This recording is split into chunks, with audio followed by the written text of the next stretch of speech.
Hello everybody and welcome to Notorious Yugioh. I am Notorious Cly, and it's time to unlock your inner beast. Beast Warrior, Wing Beast, Fiend, or Illusion.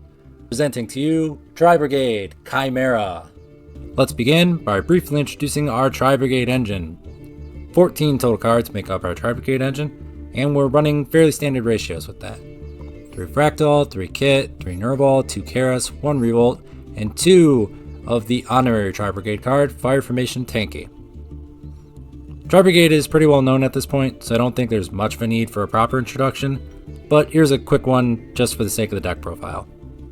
Any of the Tri-names can banish Tri-types from the graveyard to cheat out a Tri-type Link monster from the extra deck.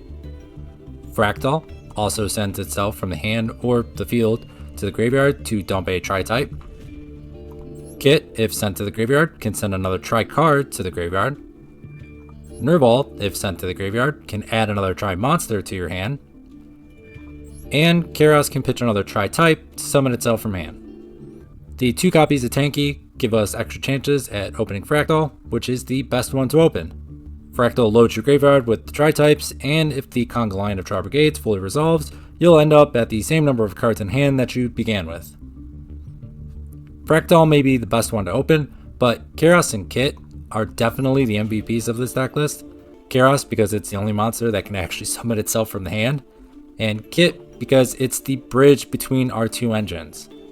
It can be sent off of the extra deck Performat to the graveyard, which will get the Tri-Brigade engine rolling. Also, Kit and Karas are both beast types, so they help enable plays with Chimera Fusion, since Chimera Fusion requires a beast or a fiend type monster to be used as fusion material. That's a good segue into our Chimera Engine, and we have 14 total cards in that Chimera Engine. Perfectly balanced, as all things should be. The ratios here are also pretty standard. We have 3 Gazelle, 2 Performat, 2 Kotal, and 3 Mirror Sword Knight. For the sake of brevity, we're not going to go into too much depth on individual card explanations here. If you're looking for that kind of thing though, please check out my Chimera Engine and Illusion What You Need to Know video. Kotal can discard itself to search a monster that mentions Chimera Fusion and can provide conditional targeting protection for all of our cards. Mirror Sword Knight can tribute itself to summon a monster that mentions Chimera Fusion and can provide a conditional monster negate. Gazelle can search a level 5 Fiend, Performat, or Chimera Fusion, and can search an illusion monster when it is used as fusion material. Performat can search a level 4 beast, Gazelle, and or Chimera Fusion, and it can reborn an illusion monster when it's used as fusion material. Chimera Fusion is a quick play fusion that is restricted to the main phase, must use a beast or fiend as fusion material, and can add itself back to your hand, provided Chimera the Flying Mythical Beast is on the field or in the graveyard. Don't worry, you don't need to play the OG Chimera from DM. A few of our extra deck monsters take that name while they are in play. Let's take a moment to answer a question that some of you may have right now. Why run these 2 engines together at all? When combined, these engines benefit from a handful of small synergies. Your Chimera Engine can get you access to your Tri-Brigade Engine via Kit and the Fusion Performat. Your Tri-Brigade Engine can get you partial access to your Chimera Engine via Shireg, searching Gazelle, since Gazelle is a beast monster, which is a Tri-type, Kit, Karas, and Ferajit, and Bearbrum are all beast type monsters, which mean they're valid enablers of Chimera Fusion.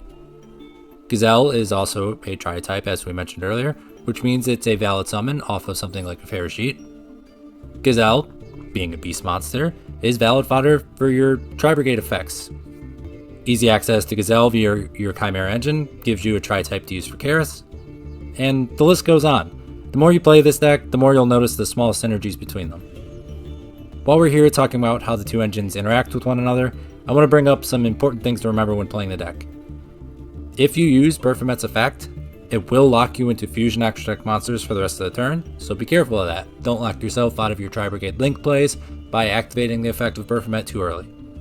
If you use Bearbrum's effect to search Revolt, you will be locked into Tri-Brigade monsters for the extra deck for the rest of the turn. And if you use any of the Tri-Brigade monsters' effects to cheat out a Link monster, you will be locked into using only Tri-type monsters for link summoning for the rest of the turn. That about sums it up for our main engine pieces.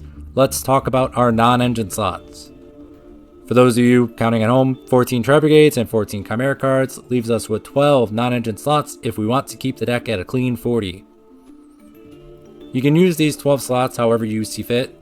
You can play turn-neutral staples, hand traps, board breakers, or even other small engines to give the deck more extension.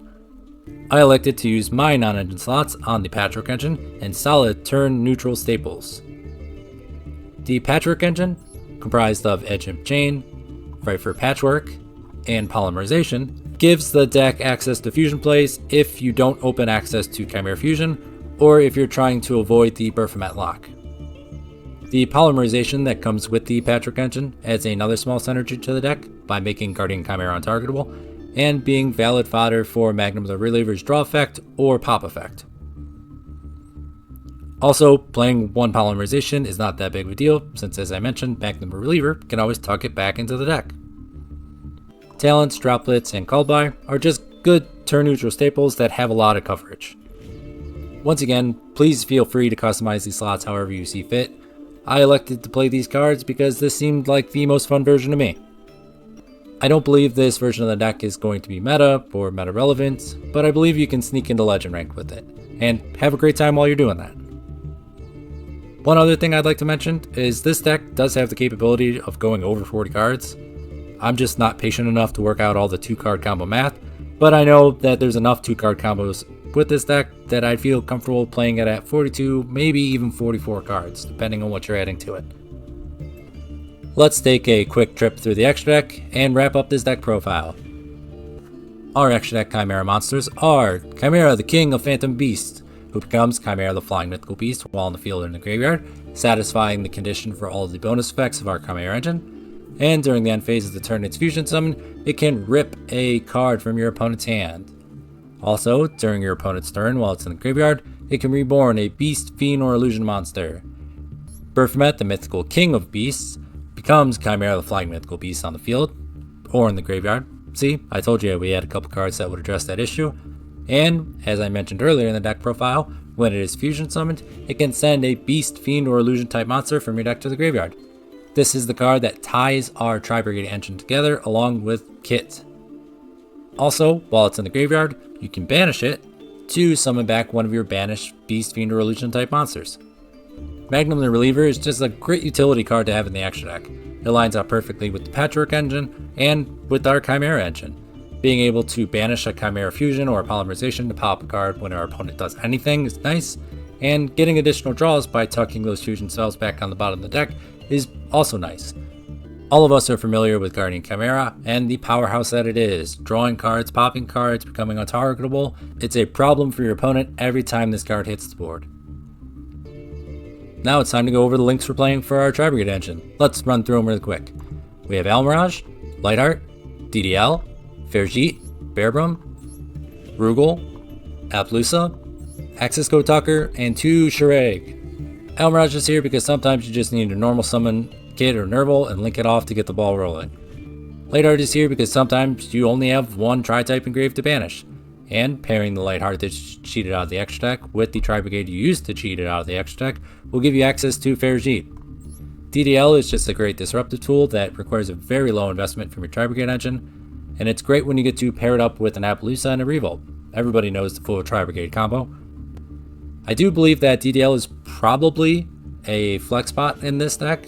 Sometimes we'll want to use our Tri-Brigade monsters for fusion material instead of link material, and that means we'll need to save the Tri-types in graveyard for our Tri-Brigade monsters.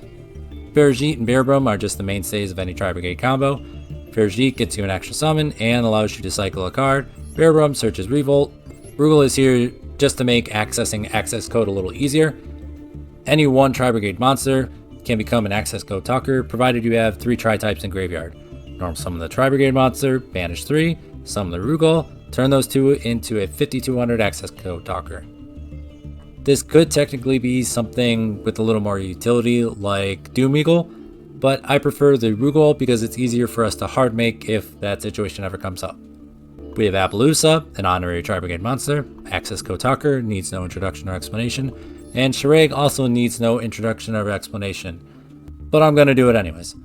Non-targeting banish, and when it's sent to the graveyard, it can search tri-type up to the number of tri-types you have banished. This is a roundabout way we can get access into our Chimera Engine by searching a Gazelle. We're playing 2 Shirag because occasionally you will use one during your normal Tri-Brigade Engine setup, and we want to have the second one tucked in the extra deck to summon off of Revolt. And that's it for the extra deck. Let's wrap up the deck profile. Alright everybody, that's going to do it for the deck profile. Thanks for watching. Please let me know down in the comments how you like the deck list, if you've played it, if you have an experience with it, and if you're interested in watching me play this on stream. This is a very fun deck to play. It is simultaneously a very linear deck and non-linear deck.